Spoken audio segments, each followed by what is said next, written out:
Hello my dear friends, എല്ലാവർക്കും എൻ്റെ പുതിയൊരു വീഡിയോയിലേക്ക് സ്വാഗതം. ഇന്ന് ചെറിയൊരു മോർണിംഗ് റുട്ടീനായിട്ടോ ഞാൻ കാണിക്കുന്നത്. പിള്ളേർക്ക് സ്കൂളിലൊക്കെ പോകേണ്ട ഒരു ദിവസമാണ്. അപ്പോൾ അവർക്ക് രാവിലെ ഫുഡ് ആക്കാനും ഒക്കെ ഉണ്ടായിരുന്നു. അപ്പോൾ രാവിലെ തന്നെ ഞാൻ എണീറ്റ് ഒരു 6:30 ആയപ്പോൾ ഞാൻ എണീറ്റായിരുന്നു. എങ്കിലേ അവർക്ക് ഫുഡൊക്കെ ആക്കി സമയമാകുമ്പോൾ പോകാൻ പറ്റുള്ളൂ. എങ്കിലും ലേറ്റായിട്ട് തന്നെ പോകുന്നത്, അത് വേറെ കാര്യം. എന്നാലും ഞാൻ 6:30 ആകുമ്പോഴേക്ക് എണീക്കും കേട്ടോ. എണീറ്റപാട് ഞാൻ രാവിലെ പാല് വന്നിട്ടുണ്ടായിരുന്നു. അപ്പോൾ പാലൊക്കെ എടുത്ത് ഞാൻ ഗ്ലാസ് ചായ കുടിക്കാമെന്ന് വിചാരിച്ചു. ചായ കുടിച്ചുകൊണ്ട് ബാക്കി പണിയൊക്കെ എടുക്കുവാണെങ്കിൽ കുറച്ച് ഉഷാറ് കിട്ടുമല്ലോ എന്ന് വിചാരിച്ചിട്ട് ഞാൻ മാത്രം ഇവിടെ ചായ കുടിക്കുള്ളൂ കേട്ടോ. ബാക്കി ആരും ജോഷുവ കട്ടൻ ചായ കുടിക്കും. ബാക്കി ചേട്ടായും ജുവാനൊന്നും നേരത്തെ കുടിക്കുന്നു, ഇപ്പോൾ അവർക്ക് അവർ കുടിക്കാറില്ല. അപ്പോൾ എനിക്ക് മാത്രം അത് കുറച്ച് ചായ അങ്ങനെ ഇട്ടാക്കുന്നത്. അപ്പം ഇന്ന് രാവിലെ ഞാൻ ചിക്കൻ കറി വെക്കാമെന്ന് വിചാരിച്ചു. പുട്ടും ആക്കി പുട്ടിന് കറിയായിട്ട് ചിക്കനും കൂടി വെക്കാമെന്ന് വിചാരിച്ചു. കാരണം ജുവാന് സ്കൂളിലും കൊണ്ടുപോകാനുമുണ്ട്. അപ്പം അവന് ഞാൻ ചിക്കൻ പൊരിച്ച കേട്ടോ കൊടുത്തു വിട്ടെ. പിന്നെ ചിക്കൻ കറി ആണെങ്കിൽ അവരെല്ലാം രാവിലെ നല്ലോണം വയറൊക്കെ നിറച്ച് കഴിച്ചിട്ട് പോകും. അവർക്കും ഒരിഷ്ടമുണ്ട്. വേറെ പച്ചക്കറിയൊക്കെ കൊടുത്താലും അവർക്ക് അങ്ങനെ വലിയ കാര്യമൊന്നുമില്ല. ഇറച്ചി മീനൊക്കെ ആണെങ്കിൽ അവർക്ക് കൂടുതലും ഇഷ്ടം. അപ്പോൾ ഞാൻ ചിക്കൻ തലേദിവസം ഫ്രൈഡ് റൈസ് ചില്ലി ചിക്കനും ആക്കിയില്ല. ഞാൻ ഓൾറെഡി വീഡിയോ അപ്ലോഡ് ചെയ്തിട്ടുണ്ട് കേട്ടോ. അപ്പം അതിൻ്റെ ബാലൻസ് ചിക്കൻ കുറച്ച് മാറ്റി വെച്ചായിരുന്നു. അപ്പോൾ അത് രാവിലെ ഞാൻ നല്ലോണം കഴുകി വൃത്തിയാക്കി. ഇന്നലെ 1-2 പ്രാവശ്യം കഴുകി ജസ്റ്റ് ഒന്ന് ഫ്രിഡ്ജിൽ വെച്ചിട്ടുണ്ടായിരുന്നുള്ളൂ. അപ്പോൾ ഇന്നേരം നല്ല വൃത്തിക്ക് അത് കഴുകി. പിന്നെ വലിയ കഷ്ണങ്ങളാട്ടോ ചില സമയത്ത് ഇവിടുന്ന് ചിക്കൻ മാവും കൊടുക്കുന്നത്. അപ്പോൾ ഞാൻ കഷ്ണങ്ങളെല്ലാം കുഞ്ഞാക്കി നല്ലോണം കഴുകി വാരി അങ്ങ് എടുത്തു കേട്ടോ. കുറച്ചേ ഉള്ളൂ, ഒത്തിരി ഒന്നുമില്ല. അപ്പോൾ അതിൽ നിന്ന് കുറച്ചെടുത്തിട്ട് മാറ്റി വെക്കുന്നുണ്ട് ജുവാന് ഉച്ചക്കത്തേക്ക് പൊരിച്ചു കൊടുക്കാൻ വേണ്ടി. ജുവാന് ഉച്ചക്കത്തേക്കും ജോഷുവിന് രാവിലെ ബ്രേക്ക്ഫാസ്റ്റ് എന്തെങ്കിലും അവൻ പോകുമ്പോൾ കൊണ്ടുപോകും. 10 മണിക്ക് സ്നാക്സിന് സമയത്ത് കഴിക്കാൻ വേണ്ടി, 11 മണിക്ക് കഴിക്കാൻ. അപ്പോൾ ഇന്ന് ഞാൻ പുട്ട് കൊടുത്തു വിടാമെന്ന് വിചാരിച്ചു. അപ്പോൾ അതിൻ്റെ കൂടുതൽ അവനും 2 കുഞ്ഞ് ചിക്കൻ്റെ കഷ്ണം പൊരിച്ച് കൊടുക്കുകയാണെങ്കിൽ അവനും പുട്ട് ഇഷ്ടത്തോടു കൂടി കഴിച്ചോളൂല്ലോ എന്ന് വിചാരിച്ച് അങ്ങനെ അവർക്കതുള്ളതും കുറച്ച് ചിക്കൻ എടുത്ത് മാറ്റിയും കൂടി വെച്ചു കേട്ടോ.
പിന്നെ ജുവാനെ സ്കൂളിൽ കൊണ്ടുപോകാൻ വേണ്ടി ഞാൻ ക്യാബേജ് തോരൻ വെച്ചു. ക്യാബേജും അതിനകത്ത് കുറച്ച് ക്യാരറ്റും കൂടി ഇട്ടിട്ട് മിക്സ് ആക്കിയിട്ട് തോരൻ വെച്ച് കൊടുക്കാമെന്ന് വിചാരിച്ചു. അപ്പം 2 പച്ചക്കറിയും കൂടി ഉള്ളിച്ച് തന്നോളൂല്ലോ എന്ന് വിചാരിച്ചിട്ടോ. അപ്പോൾ അതിലേക്ക് കുറച്ച് കറിവേപ്പില, ഉപ്പും മഞ്ഞൾപ്പൊടി ഇട്ടിട്ട് തേങ്ങയും ഇട്ട് നല്ലോണം ഒന്ന് കൈകൊണ്ട് ഞെരടി കൊടുക്കണം കേട്ടോ. ക്യാബേജ് അങ്ങനെ ഞെരടി കൊടുക്കുകയാണെങ്കിൽ നമ്മൾ പ്രത്യേകിച്ച് പിന്നെ ക്യാബേജിനകത്ത് വെള്ളം ഒഴിക്കേണ്ട ആവശ്യമോ വേകുമ്പം ഒന്നും ആവശ്യമില്ല. നല്ലോണം കൈകൊണ്ടൊന്ന് ഞെരടി കൊടുത്താൽ തന്നെ ആ ക്യാബേജ് വേവാനുള്ള വെള്ളമൊക്കെ അതിനകത്ത് തന്നെ കിട്ടും.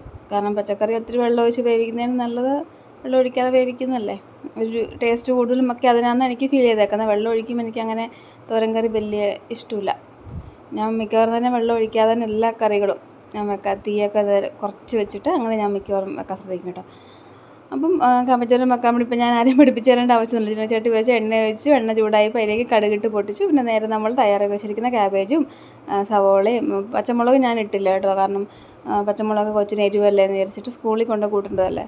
പിന്നെ അഥവാ ഞാൻ സ്വന്തം വാരി കഴിക്കുന്നെങ്കിൽ മുളക് പെടണ്ട. പക്ഷെ അവർക്ക് വാരി കൊടുക്കും കേട്ടോ. പ്ലേ സ്കൂളിലാണ് പഠിക്കുന്നത്. അവർക്ക് ടീച്ചറോ അല്ലെങ്കിൽ അവിടെ ആൻറ്റിമാരൊക്കെ ഉണ്ട്, അവർ നല്ലോണം വാരിയെല്ലാം കൊടുത്ത് വയറൊക്കെ നിറച്ചേ വിടുള്ളൂ. നമ്മൾ എത്ര ചോറ് കൊടുത്താലും അത് ഫുള്ള് അവരെ കഴിപ്പിച്ചിട്ടേ വിടുള്ളൂ. കാരണം ബാലൻസ് ഉണ്ടെങ്കിൽ നമുക്കറിയാം പാത്രത്തിൽ തന്നെ അവർ വെച്ച് തിരിച്ചു കൊടുത്തു വിടുവേ. അപ്പോൾ എപ്പോഴും കൊടുക്കുന്ന ചോറെല്ലാം വയറ് നിറച്ചും കഴിപ്പിച്ചിട്ട് തന്നെ വിടാറുള്ളൂ കേട്ടോ അവരെ. പിന്നെ ഇത് പാല് വെക്കുന്ന പാല് ജോഷുവിനല്ല ജുവാന് വേണ്ടി പാല് തിളപ്പിക്കാൻ വെച്ചേക്കും കേട്ടോ. അപ്പം പാല് അവൻ ചായക്ക് പകരം രാവിലെ ഇപ്പോൾ കുറച്ച് ദിവസമായിട്ട് ഞാൻ പാലാണ് കൊടുക്കുന്നത്. ചായ അങ്ങനെ കൊടുക്കാറില്ല, ചായപ്പൊടി മോശമല്ലേ എന്നൊക്കെ വിചാരിച്ചിട്ടാണ്. പക്ഷെ അവനെ പിന്നെ പാല് കുടിക്കുന്നതുകൊണ്ടായിരിക്കും നല്ല കഫക്കെട്ടുമുണ്ട്. പിന്നെ ഞാൻ ഓർത്ത് സാരമില്ല, കഫക്കെട്ട് ഇടയ്ക്ക് വരും പോകും അങ്ങനെ. പിന്നെ പാലല്ലേ കുറച്ചുകൂടി നല്ലതെന്ന് ഓർത്ത് ഞാൻ അങ്ങ് കൊടുക്കുന്നത് കേട്ടോ. പിന്നെ ചോറ് ഞാൻ കുക്കറിൽ വേവിക്കും. രാവിലെ കുക്കറിലാണെങ്കിൽ എളുപ്പം വേഗം ആയിക്കോളൂ. കുക്കറിൽ വേവിച്ചിട്ട് നമ്മൾ വാർക്കുമ്പം വെള്ളം ഊറ്റി കളയുമ്പോൾ ശ്രദ്ധിക്കണം കേട്ടോ.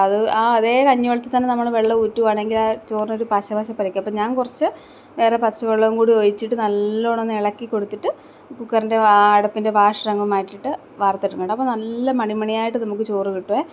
എന്താണ് ഇങ്ങനെ ഒട്ടിപ്പിടിച്ചിരിക്കും, അങ്ങനത്തെ പ്രശ്നങ്ങളൊന്നുമില്ല.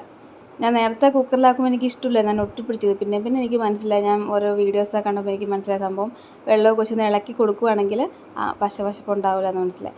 ഇതിന് ചിക്കൻ കറി വെക്കാനുണ്ട്. ചിക്കൻ കറിക്ക് ഞാൻ വേഗം തന്നെ ഓരോന്നോരോന്നിട്ട് വഴറ്റാനുള്ള സമയമൊന്നുമില്ല. കാരണം എന്താ പിള്ളേർക്ക് സ്കൂളിൽ പോകാനാവൂലേ. അപ്പോൾ ഞാൻ എല്ലാം കൂടി സവോള, തക്കാളി, പച്ചമുളക്, ഇഞ്ചി, വെളുത്തുള്ളി, കറിവേപ്പില എല്ലാം കൂടി ഒന്നിച്ചിട്ടിട്ടങ്ങ് വഴറ്റിയെടുത്തു. ചിക്കൻ ഓൾറെഡി ഉപ്പും മഞ്ഞൾപ്പൊടിയും കൂടി പുരട്ടി ഞാൻ വേവിക്കാനും കൂടി വെക്കുന്നുണ്ട് കേട്ടോ.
അപ്പോൾ അപ്പുറത്ത് ചിക്കൻ കറി ഓൾറെഡി ആവുന്നുണ്ട്, പുട്ട് ഞാൻ വെച്ചിട്ടുണ്ട്, പിന്നെ ചിക്കൻ പൊരിക്കുന്നുണ്ട്. ഇടയ്ക്ക് വന്നിട്ട് ഇപ്പുറത്ത് ക്യാബേജ് തോരൻ വെച്ചിട്ട് നോക്കുന്നുണ്ട്, അതൊന്ന് ഇളക്കി കൊടുക്കുന്നുണ്ട്. പിന്നെ കഞ്ഞി ഓൾറെഡി ചോറും സെറ്റായി കേട്ടോ. അപ്പം പണികളൊക്കെ ഏകദേശം 8:30 ആയി. പിന്നെ അപ്പുറത്ത് കുടിക്കാനുള്ള വെള്ളം വെച്ചേക്കുന്നത്. പിന്നെ രാവിലെ ഞാൻ അവർക്ക് കൊണ്ടുപോകാൻ പുട്ട് കൊടുക്കാവുന്ന കഴിക്കാനായിട്ട് തലേദിവസം വെച്ച ഫ്രൈഡ് റൈസ് ബാലൻസ് ഉണ്ട്. അപ്പോൾ അവർക്കത് ഇഷ്ടം. അപ്പോൾ ഞാൻ പിന്നെ അതൊന്ന് ചൂടാക്കിയിട്ട് കൊടുക്കാമെന്ന് വിചാരിച്ച് ഞാനൊന്ന് വേഗം ചൂടാക്കും കേട്ടോ. നല്ല അടിപൊളി ഫ്രൈഡ് റൈസും ചില്ലി ചിക്കനും ആയിരുന്നു കേട്ടോ. അപ്പോൾ എൻ്റെ റെസിപ്പി ഞാൻ കൊടുത്തിട്ടുണ്ട്. അപ്പോൾ നിങ്ങളെല്ലാം അത് നോക്കി ട്രൈ ചെയ്ത് നോക്കണം കേട്ടോ. അപ്പം പിള്ളേർക്കെല്ലാം കൊടുക്കാനുള്ളതെല്ലാം എടുത്തെല്ലാം വെച്ചു. അടുക്കളെല്ലാം കണ്ടില്ല, ആകെപ്പാട് അലങ്ങും. ഇതവരെ കൊണ്ട് വിട്ടതിന് ശേഷം വന്ന് എടുക്കുന്നത് കേട്ടോ. തിരക്കിട്ട് പണി ചെയ്യുമ്പോൾ വൃത്തിയാക്കാനും സമയമില്ല. അത് കഴിഞ്ഞ് വന്ന് അടുക്കളയെല്ലാം വൃത്തിയാക്കി ഞങ്ങളും ബ്രേക്ക്ഫാസ്റ്റ് കഴിച്ചു കേട്ടോ. അപ്പോൾ ഇത്രയേ ഉള്ളൂ ഇന്നത്തെ ചെറിയൊരു വീഡിയോ. എല്ലാവരും എൻ്റെ വീഡിയോ ഫുള്ള് കണ്ടിട്ട് ചാനൽ സബ്സ്ക്രൈബ് ചെയ്യുകയും വീഡിയോസ് ലൈക്ക് ചെയ്യുകയും ഷെയർ ചെയ്യുകയും ഒക്കെ ചെയ്യണം കേട്ടോ. നിങ്ങളുടെ സപ്പോർട്ടൊക്കെ ഉണ്ടെങ്കിലല്ലേ മുന്നോട്ടായാലും നല്ല രീതിക്ക് പോകാനൊക്കെ പറ്റുള്ളൂ. അപ്പോൾ ഇനി പുതിയൊരു വീഡിയോ ആയിട്ട് വേറൊരു ദിവസം കാണാം. Bye bye.